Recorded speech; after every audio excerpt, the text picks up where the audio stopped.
Здравейте и добре дошли в Das Auto Service Cars. Аз съм Михаил и днеска си избъдвам една много голяма мечта, а именно да покарам Audi RS6 Performance 605 коня от генерацията C7, комби естествено Avant. И днеска е един много хубав ден.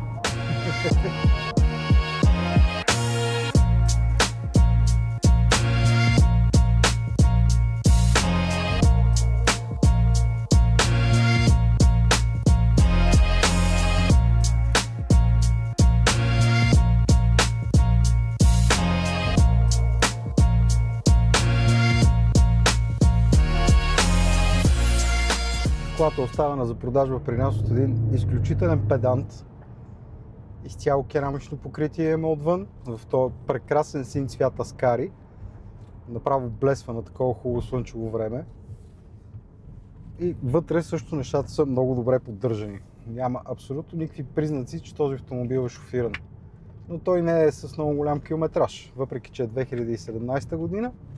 В момента е на 79 500 км.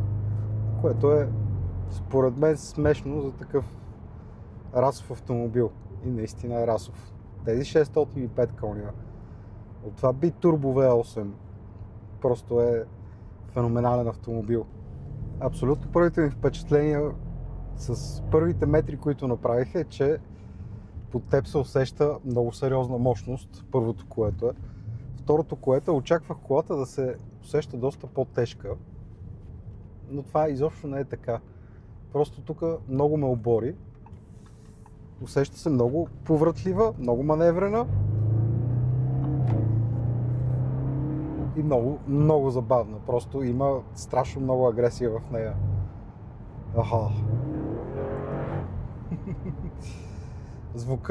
Звука е много голяма част от цялото театро, което предлага тази кола. Гърлен, дълбок.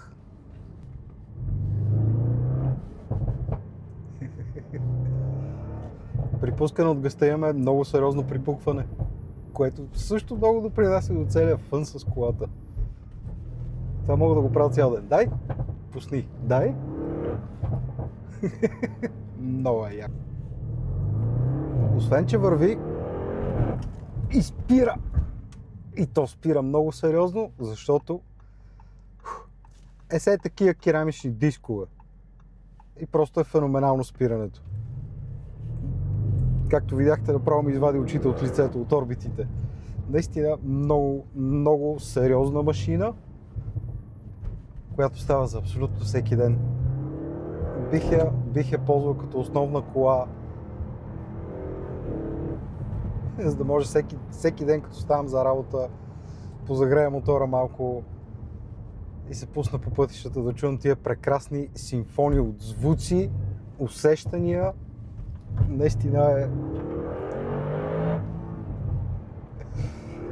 Тая усмивка, която виждате на лицето ми, е абсолютно автентична. Наистина много изпълва тая кола с емоция, усещане. Просто си струва от всякъде. Феноменално е. По книга го дават 3,7 секунди от 0 до 100. Няма да го пробвам днес, защото наистина колата не е моя и не мога да правя такива извращения с нея, но със сигурност някой ден бих искал да пробвам. Какво е усещането в RS6? И така, след като махнахме възможностите на колата на страна, т.е. изговорихме ги вече, чакайте малко да окрута, ще я сложа в комфортен режим. Наистина доста тихо става. Интериор и материали. Нещата на Prima Vista са много добре. Усеща се изключителното качество на материалите, които се използват в тази кола. Имаме карбон в интериора, който е с втъкани сини нишки и изключително дискретно напомня на външния цвят на колата. Не е нещо, което се набива на очи в първия момент, в който седнеш вътре, но от блясъците от слънцето изкарва този дълбок син цвят в карбона, което е изключително красиво, особено когато е полиран по този начин. Волана е с хубава перфорирана кожа от тези отсечените отдолу, което е типично за можещите аудита. Имате екран за мултимедията, който се прибира и излиза, но предполагам, че всички го знаете това нещо. Не ви споделям топлата вода за тази кола. Нещо, което ми направи впечатление и до сега не съм го виждал дори в някои по-премиум марки. Алкантарата на тавана е с шевове. Тоест шиенето в цялата кола е стигнало чак до тавана, което е изумяващо. На мен много ми харесва, защото е нещо доста рядко виждано. Седалките. Може би най-красивите спортни седалки, които някога съм виждал. Просто тия хълбоци как излизат над тебе, аз съм си едър човек, но те ме заобикалят и обгръщат и са изключително удобни. Повечето спортни седалки, на които съм бил, мисля, че не предлагат толкова много голяма мекота, но е феноменално просто изпълнението в салона, материалите, усещанията са на ниво, просто са на ниво.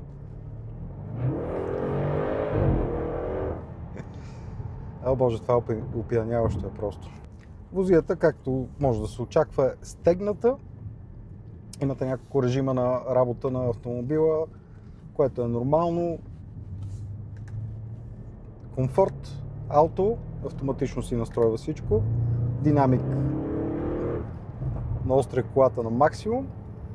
И след това имате индивидуал, където може да си селектирате различни части от настройките, за да са във вашата настройка.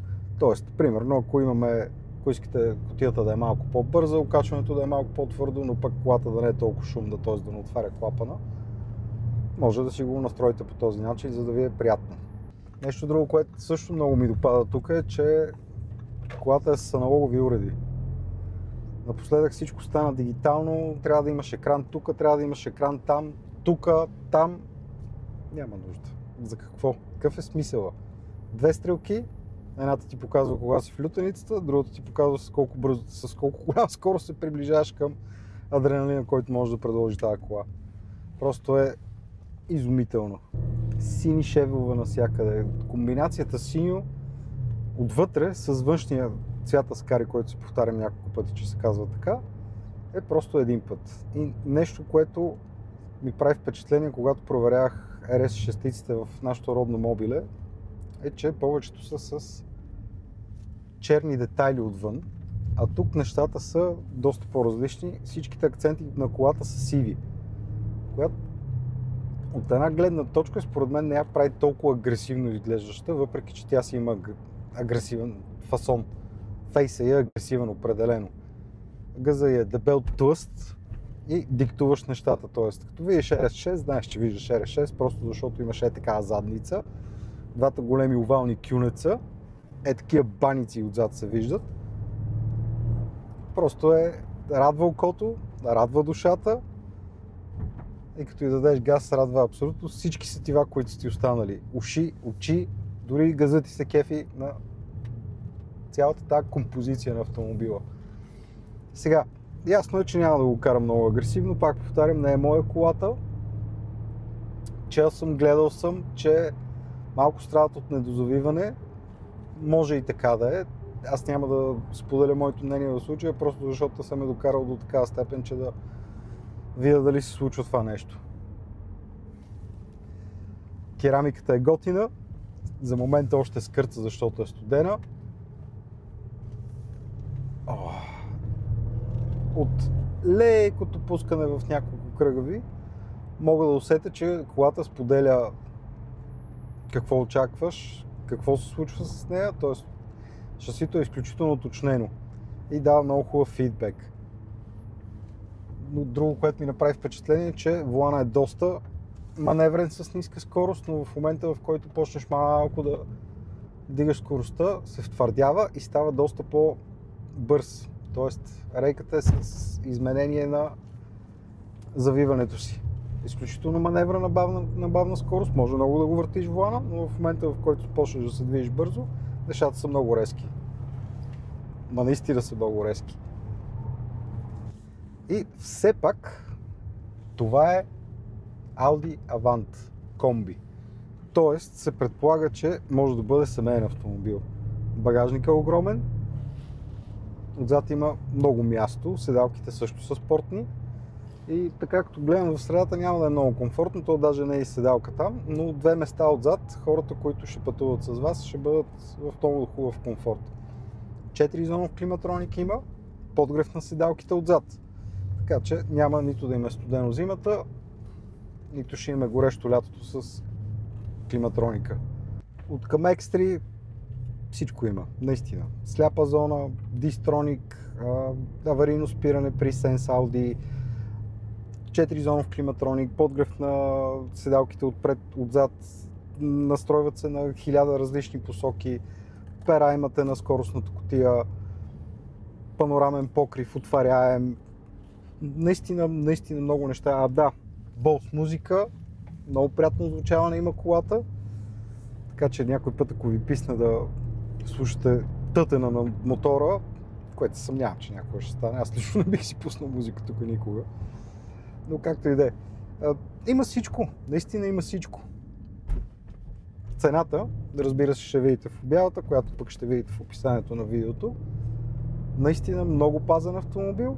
Точно преди да ни остави човека, направихме цялостно обслужване на колата с нови сменени накладки към керамиката. Знаете, че това е доста сериозен разход при този автомобил. Дисковете все още им е рано за смяна, така че могат да изкарат поне 20 до 30 хиляди километра. Ако решите да клъвнете тази кола, това няма да ви е проблем. Нали, клишето качва се и караш, тук ние може да гарантираме, че ще бъде точно така. Пълна сервизна история при нас в DAS Auto Service. Така че наистина няма какво да се притеснявате. И можем да ви предложим допълнителна гаранция за автомобила. И така, днес сбъднах една наистина отдаваща моя мечта, още на предната генерация с V10 двигателя. Просто един път имах шанса да се кача в колата, да я запаля и да чуя за какво става на въпрос. Така и не можах да я покарам, но тогава ми е в списъка. И днеска е наистина един много прекрасен ден. Разочарован ли съм? В никакъв случай. Почти всичко, което очаквах да изпитам в тази кола, го изпитах. Единственото, което не ми харесва е, че ми е извън възможностите, иначе отдавна да я бях прибрал в моя гараж. Благодаря ви, че гледахте. Аз съм Михаил, ние сме DAS Auto Service Cars, а това е нещо феноменално. Всичко добро от мен!